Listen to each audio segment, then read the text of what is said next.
아크 인베스트먼트, 이 투자 회사가 세계에서 가장 핫했던 때를 기억하시나요? 2020년 1월부터 21년 2월까지 아크 인베스트의 대표 ETF인 ARKK는 무려 200% 상승한 주식인데요. ETF로서는 어마어마한 수익률이 아닐 수 없는데 당시 많은 투자자들의 최애 종목이었죠. 특히 ARKK는 고성장 기업에 대한 투자로 유명해졌는데 아크 인베스트먼트의 설립자이자 CEO인 캐시 우드는 2014년에 ETF를 론칭한 이후부터 기술 혁신에 큰 확신을 보여왔습니다. 심지어 인플레이션 우려가 등장했을 때도 기술의 급격한 발전으로 인해 오히려 디플레이션이 일어날 가능성을 주장했죠. 예를 들어 AI가 산업 전반에 지대한 영향을 끼치는 요즘 AI 트레이닝에 드는 비용이 빠르게 감소해서 산업 효율은 높아지는데 비용은 저렴해지니 물가가 싸질 수밖에 없다는 논리죠. 아무튼 2020년 코로나 증시 폭락 이후 아크K는 날이 갈수록 주가가 치솟았습니다. 비대면 트렌드에 힘입어 아크 인베스트가 투자하는 대부분의 고성장 기술주의 주가가 폭등했기 때문인데요. 상승세가 최고치를 찍었던 2021년 초 캐시 우드는 여러 잡지의 표지 모델로 나왔고 그의 인생 이야기는 위인처럼 다뤄졌죠. 캐시 우드 월가의 마법사, 슈퍼스타 펀드 매니저 캐시 우드 신의 사명을 다하는 기술 투자자, 이렇게 굉장한 센세이션을 일으켰죠. 그 인기는 국내에서도 뜨거웠는데 캐시 우드는 돈나무라는 애칭까지 얻으며 짧은 시간 내 투자자들의 영웅이자 혁신의 아이콘이 되었습니다. 그러나 아시다시피 아크K는 작년 2월 최고점을 찍은 뒤 현재 50% 이상 떨어졌습니다. 반토막이 나버렸죠. 같은 기간 동안 나스닥과 S&P 500 지수가 꾸준히 오른 것과는 비교됩니다. 현재 기준으로 봤을 때 2020년부터 지금까지 아크K 수익률은 나스닥 100에도 못 미치는 상황인데요. 캐시 우드의 예측과는 달리 적어도 단기적으로 봤을 때 인플레이션은 전 세계적으로 큰 우려를 불러일으키고 있고 그로 인해 금리 인상 가능성이 점점 높아졌습니다. 그 결과 성장주 중에서도 적자를 보는 기업의 주가가 폭락했죠. 이는 RK에 담긴 대부분의 기업에 해당했고 ETF가 받은 데미지는 특히 가혹했습니다. 심지어 작년 말엔 ARKK와 반대로 가는 인버스 ETF까지 시장에 출시됐는데 절묘한 타이밍에 큰 수익을 보고 있죠. 이렇게 1년도 안 되어 분위기가 반전됐습니다. 캐시 우드는 영웅에서 조롱거리로 전락했고요. 자, 그럼 아크 인베스트먼트와 캐시 우드는 진정 몰락하고 추락해버린 걸까요? 꼭대기에 매수한 투자자들은 열불이 나겠지만 생각해보면 캐시 우드의 투자 전략은 잘못된 게 아니었습니다. 사실 2014년에 초고성장 혁신 기업에 집중 투자하는 펀드를 꾸린 것은 정말 탁월한 선택이었죠. 미 증시가 호황을 누리고 있을 때 시기를 정말 잘 잡았기 때문입니다. 다만 2020년과 2021년 사이 코로나 상황과 겹쳐서 상승세가 너무 폭발적으로 이루어졌습니다. 다수의 투자자들과 캐시 우드 신봉자들이 ARKK에 탑승한 것도 바로 이때였고요.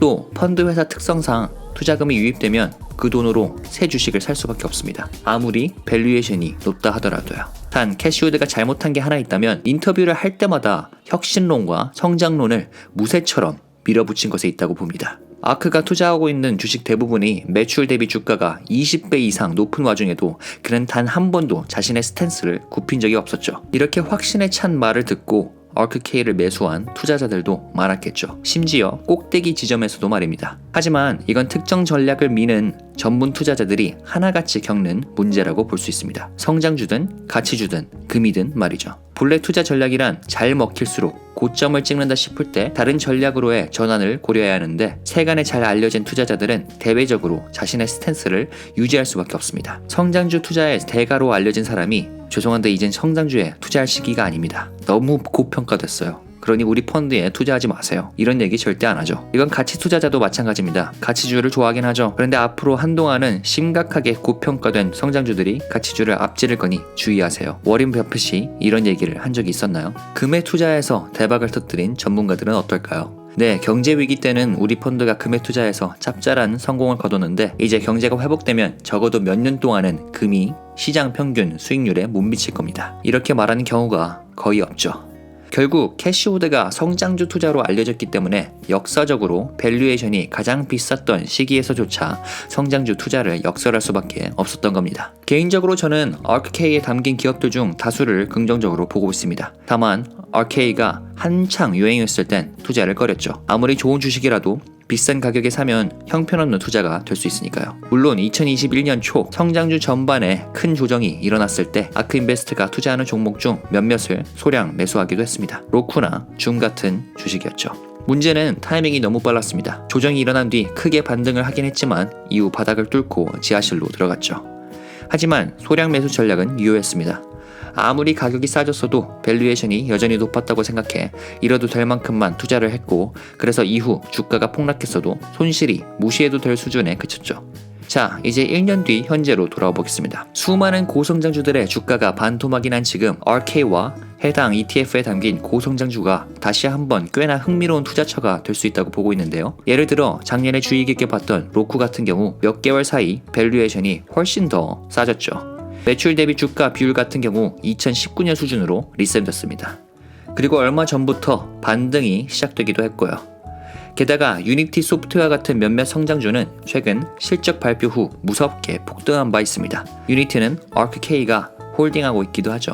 하루 만에 상승분을 전부 까먹긴 했지만 또 다른 ARKK의 주요 종목인 트윌리오도 며칠 전 실적 발표하고 30%까지 폭등했죠. 성장주들이 큰 조정을 겪은 상태에서 이렇게 실적 발표 후 급등이 계속 일어나게 되면 분위기가 반전될 가능성이 있습니다. 단 성장주 전반에 신저점이 한 차례 더 나올 여지는 있다고 봅니다. 지하실을 한 번 더 뚫는 거죠. 그리고 지난 금요일 주식시장이 보여줬듯 변동성은 여전히 심할 것으로 보입니다. 사실 개인적으로 ARKK에 투자할 마음은 딱히 들지 않습니다. 포트폴리오에 담긴 모든 종목을 좋아하진 않아서 개별 투자를 선호하는 것도 있고, 무엇보다 운용보수가 비싸죠.